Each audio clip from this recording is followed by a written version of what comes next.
welcome to the Death of a Dream podcast, where we awkwardly sing things in different orders. I don't know what's going on. I don't know why there's so much creative freedom in this world that allows people like me to just do their own show, find their own audience, create whatever they want to create. I don't know why the world is like that, but here we all are. So let's go ahead and start with our greatness grounding. Yesterday, although there was a lot of anxiety, trust, yesterday I finally engaged with the world. I was supposed to have 2 meetings yesterday, which was like, holy moly. Really, people? Really? All at once? But I was like mentally preparing. One of my meetings ended up getting canceled just because of the craziness of the world. The other one tried to get canceled, and I went ahead and moved it to virtual. And, my great thing was, one, just showing up. It was hard. It's probably not going to stop being hard as the world starts to open back up, and that's not happening today. So if you heard this on this podcast, listen, the world is not opening back up right now, but it will be someday, soon, hopefully. And so as the world starts to open back up, as we start to go back and interact and move back into this world, it's going to be kind of tough. And so yesterday I was kind of faced with some of that toughness. And, really, it felt amazing.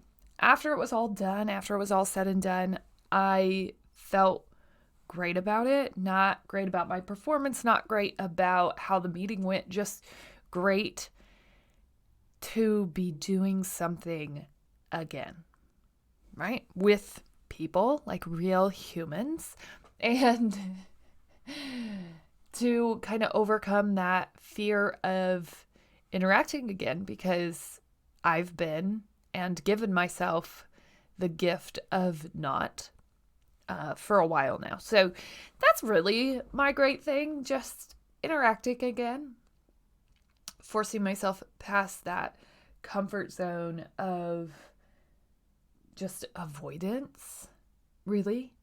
And not avoidance because it was like, oh, I'm so scared. Really avoidance because I didn't know enough about myself and how I wanted to interact with the world to feel comfortable or safe interacting with it. Again, there was a lot of fear behind this thought that I would cycle back into that old person. Not that she doesn't belong anywhere, right? But that we'd go back to this place that we really were trying to avoid. And so this is the first step of many, the first step in starting to reactivate, re-engage in the world as it sits in normal instances where you aren't just talking to a blind audience, right? Blind, not blind. Blind in the fact that I can't see you. I don't know how you're reacting to this. I don't know, really if you like it, if it's helping you, if it isn't helping you, how it's serving you. I can only keep going, period. And hope that someday this will be a guide for someone. And I won't know. I won't know today if it helps guide one person, or 10 years down the road, it helps guide 10 people. That's not really for me to decide. That happens on its own, all on its own, right? So my job really is just to keep showing up and keep producing based on what I'm experiencing, based on what I'm researching, in order to recover from the death of my own dream. And I'm super excited because I'm starting to dive further into that and start to look at ways to put some research behind that. How, my death of a dream experience was so crazy. I really thought it was one glaring thing, and it ended up being so much more, so much deeper than just that one thing. And it happened so many times, and it could be attributed to so many different things, but slowly, I think over time, as we start to sustain the different blows that come along with us living this dream life, we just start to believe that it wasn't meant for us. And I don't think that that's true. So I would love to do more research all day long on that idea. I've always been obsessed with this idea. Always. Even before I started doing this work. Even when I was just in college. Like, how do some people chase their dreams and some people don't?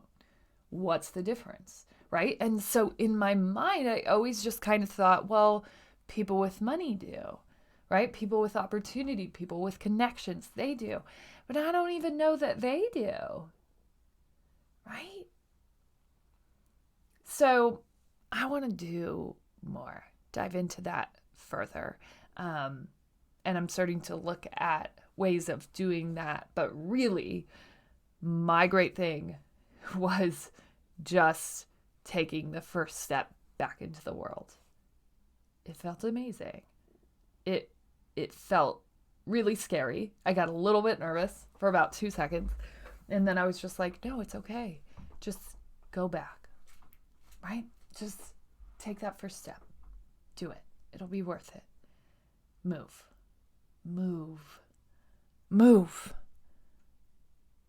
So that's my great thing. Go ahead and take time for yourself. Really.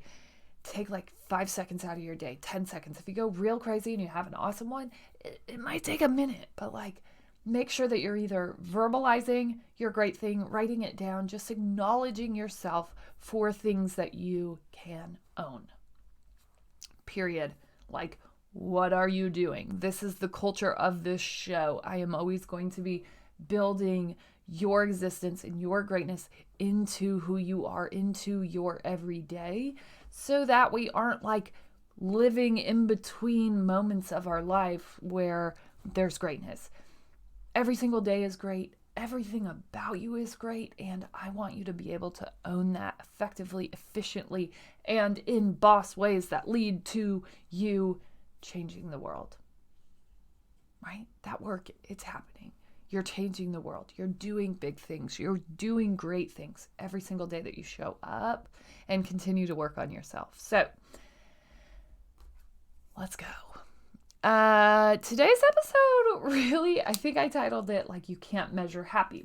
And for me, I've lived in this world where everything that we're trying to accomplish really has to be measurable. And how do you measure happiness? I talked yesterday about how really the most important thing was just that I wasn't in such a miserable place. So for me, one of the results really looks like being happy. I don't know how you measure that. I tend to measure happiness based on people's reactions to me, right? So my husband and I was talking about this with a friend yesterday. My husband and I had a conversation not too long ago that was like, okay, are we going to keep doing this? Hanna, are you going to keep chasing this? Or like, are we going to give up at some point? Because is it going to happen? Like, what is the threshold? What is the measure? What is the given moment? And we didn't quite decide what that moment was, but what we did decide on was my husband commenting and validating that I am in a much, much different place mentally. And he said, whatever you're doing, whatever's causing this happiness, causing this vibe, causing this energy, this positive, warm, beautiful energy, we don't want to lose.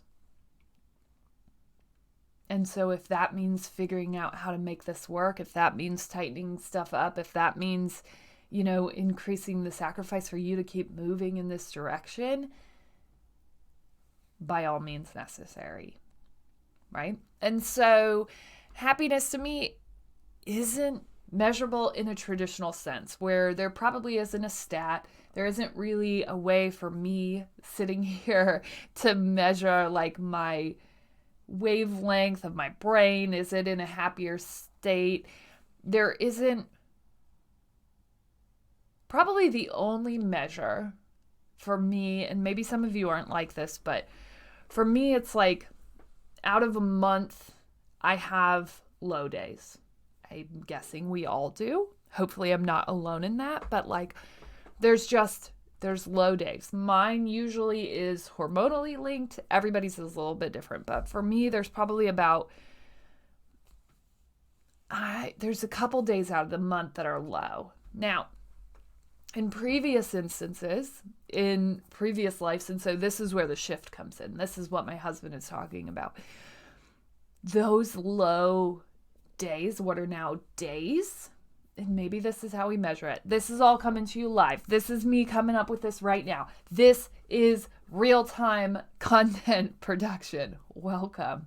Maybe if happiness isn't measurable, maybe we can measure it in the low days. And I've heard this from people who listen to this or take in some forms of my content. It's like, it's not as bad as it used to be. So for me, I used to spin out of control for 2 to 3 weeks where I'm angry at my husband, where I'm like angry at all situations, where I'm just like blowing and yelling and angry and calling people and like disruptive and intentionally disruptive and just moving as fast as I possibly can, trying to get through the lowness of this, but also feeling a lot of energy and passion in those low instances. And that used to last 2 to 3 weeks of just like constant fire, anger, intention around angriness, and like spinning out of control. And then I would regain control. And then there would just be these super effective weeks in between. And it would be like 1 to 2 weeks, depending on how long we spun. And then I would spin out again, right? Where we were just like super intentional and in control and like owning stuff and accomplishing and moving and superstar. Like I'm in this moment. I'm doing something about what I've been angry about. I'm moving. I'm effective. I own it, right? And that would be amazing. Those weeks would be so amazing, so awe-inspiring. I'd see how capable, how possible everything is. And then I would start to spin again. And so maybe happiness isn't about being happy all the time, right? But maybe we can measure happiness in the amount of days that we aren't spending in sadness. And this is going to come in ebb and flows, right? There are going to be times where you just have nothing but sadness.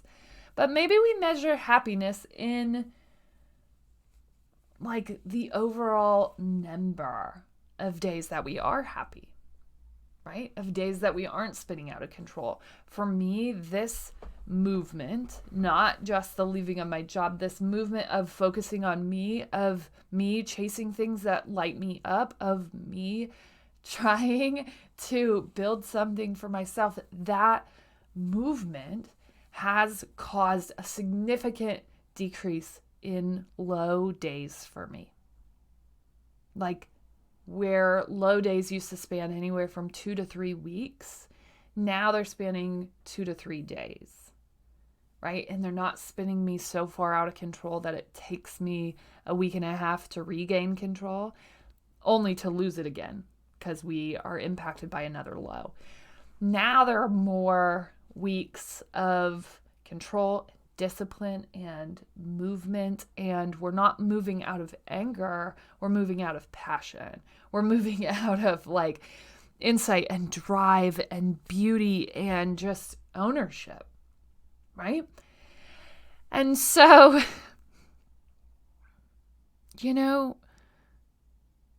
really, I think happiness is measured. And maybe it's not measured in the traditional sense, whereas like you can put a specific statistic. And I help teams and companies and people rebuild kind of what they're going after, find ways to make measurable movements. And so it's really important that we put a number to it, right? And for me, happiness is such an end game driver because of the miserable place that I was in. But as an optimist, right, I couldn't let anybody see that. So really from the outside, anybody who didn't have real close contact with me just saw funny, snarky, happy Hanna. And anybody who did have close contact with me could feel the constant energy shift of anger, could feel the constant energy shift of just like pure hatred for the world and my situation, right? And like I would try to mask it, but there would be days where I would just be so blindly angry and passionate and misdirected in where I take that energy that it would just spin me completely out of control. And so, right, while happiness maybe isn't directly measurable, it is a feeling, it is an energy, it is a vibe, no question, right? And you can tell, I can tell, certainly, who has that energy and who's faking it, for sure. And happiness is what we're all going after, right? No question. We all just want to be happy. That's literally what we say. And since it's so hard to measure, I think that that's a really tough thing to put out there. Because what happiness looks like to you is drastically different from what it looks like to someone else. But I want you to start having those conversations about what happiness does look like to you. What are the things that you're doing? Because maybe that takes us into a place where it is measurable. For me, happiness was going to look like me building my own business according to me, according to what I wanted, according to my family's needs, because the world by and large isn't set up in this new construct in which we're living our lives, right? And so how do we keep moving in this direction of happiness, even though it's unmeasurable? Why is that the end goal for everyone? Everyone just wants to get to that place where they're just happy. And it seems like you'd finally be happy when you just let go of everything. And I can tell you that it's the complete opposite, right? Trust me, okay? Letting go of everything is not the answer, although it is a part of the solution, because so many of our identities, because so much of our unhappiness and, really misguidance, misdirection is tied to this idea, this complete disgust with whoever it is that we're showing up with.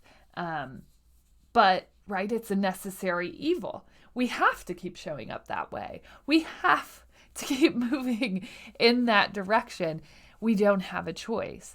And so a lot of us just put happiness kind of up on the shelf, or we leave it to just weekends or vacations, or we're waiting. We're all just waiting to get happy, right? Or retirement, or when I leave this job, or when I have the kid, or when I'm finally in the relationship. But I want us to put happiness back on the table right now. Now, do not think that happiness comes directly from just letting everything go, because as I just stated, it definitely doesn't. There is a very, very low place that comes from letting go of everything. Because essentially, that's what your identity is tied to. That's who you are, right? Even if it doesn't make you happy. But once we let that go, there's a lot of depression that comes from dropping the things that you identify with, because it essentially means that you don't exist in the world anymore, exist in the world that you've been used to existing in, exist in a world that you're comfortable in. It means that you're going to have to you're going to have to completely rebuild your identity.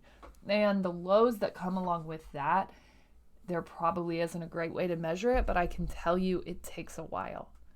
Anytime that you're messing with your identity, that you have to recreate yourself, that you have to start working on who you want to be in this world, how you want to show up, what you even want to identify with, there are going to be market lows with that. No question. And so happiness, as we start to rebuild what that looks like, as we start to search out to find our own happiness, really, it can just come from you starting to describe happiness like this. Happiness looks like fill in the blank. What does happiness look like to you? Not what does it mean, not what does it feel like, what does it look like to you? You know, when I think about what is going to make me happy, so much of that is my kids, so much of that is time with them, so much of it revolves around my family and our beings and like traditions and the warmth of my house and friends and family. And yeah, that's everybody, right? Like we all want to be on vacation. Not true. Okay, some of us, yes, absolutely. But like at the end of the day, we all have this sense of purpose. And so just giving up everything to only live in the seemingly happy moments doesn't work either, right? Because you're always going to have this like bigger call for your life. So what are we moving towards? What do we want? What makes us happy? Right? And then how do we start living that out? And for me, maybe the measure, if you're really honed in on happiness, because I was when I first started my journey, like I just don't want to be so angry all the time. For me, the measure would have looked like really calculating, marking in my calendar low days out of the month. And I like to just take spans of time, windows of time, because it's a great way to measure and quickly start to get compelling statistics. So start measuring it. If happiness is your aim, let's start measuring it in months of time. Okay? That's going to start telling you, first off, how angry you are. For me, it really would have looked like probably 3 weeks of anger marks. And it can be really simple. If you have a calendar, just mark a red in the corner of your calendar, right? To go ahead and show this was an angry day for me, right? This was a low day. Measure it in anger or lowness, whatever non-happiness looks or sounds like to you. That's how I want you to measure it. Okay. And so over that month, maybe you start to key in that it's totally hormonal. Maybe you start to key in that it's related to days that you're at work. Maybe it's related to days that you're overworked, right? If you've worked 3 like 12s in a row, maybe on that third day, you always have a low day. Probably just exhaustion, right? So let's start paying attention to that. If we could measure happiness, maybe it looks like this, right? Maybe it looks like breaking it down into measurable amounts of time. And I've been trying to track my own low days so that I start to pay attention to either what's triggering it, or is there, like, there are going to be just off days where you're just off and you're just low and there's no correlation. But like, what are the things that happen on those days, on those months? And so at the end of the month, start to think about what you were going through. Start to track what that looks like, because while happiness is hard to measure, put a number on, maybe we can. Right? And so as we start to work to heal that, as we start to work and move in a direction of happiness with an intent to be happy, to increase our happiness, maybe if we start to measure it and actually look at it and start to move forward in that pursuit, we start to see less and less low days. But we aren't going to see if it's working if we don't actually start to measure it. And that goes with anything. Right? Like, we can't just throw out there that we want to, I don't know, fill in the freaking blank, that we want to spend less money. Okay, cool. What's less? Because I can tell you right now, if I throw out a goal like that or a result like that to my husband's version of spending less money is going to be way less than mine, right? No question. Every day, all day long, my version of spending less money probably looks like, let's spend $10 less. My husband's is like, let's spend $1,000 less. And so that leaves for a huge disruption in our pursuit of that. It also is going to leave a bunch of anger and discontentment and misunderstanding. And so no matter what you're doing, right, we need to make sure that we are focused on the mark. If we don't even have a baseline, because we haven't been measuring happiness, because before today and me coming on this episode, I wasn't even sure that you could. Since we don't have a baseline of what that looks like, important to start establishing our baseline. So maybe 2 weeks out of the month, right, or 10 days or whatever, we are super sad and drug out and low and unhappy, right? And that's what December looks like, 10 days. And January, it got worse, right? We're at 15. And then in February, we're like, you know what? We don't want to be sad, but we know that 10 and 15 are our measure. And so let's start moving forward. Let's start figuring out, what can we do? Can we meditate? Can we yoga? Can we move our body? Can we maybe work a little bit less? Can we make sure that we're sleeping consistently? What does that look like? And start trying things out, right? But always keep measuring in a consistent form. So that can look as easy as like ticking happy days or ticking angry days, low days, and just starting to pay attention to those trends. You're not going to end happiness overnight, start happiness overnight. But if you continue to consistently move and track a direction towards anything, it really is about making sure that you're finding realistic ways to measure it and establishing yourself a baseline. So maybe we can measure happiness. I don't know. I think maybe we can. I think maybe we just figured out how to measure it. But more than anything, any result that you're trying to get, I want you to be specific. And just saying that I want to lose weight is not specific enough. Just saying that you want to spend less money is not specific enough. I need you to put something specific. So like maybe you only want to have 4 low days a month. Okay. That's specific. That's realistic as long as you know what you're starting from.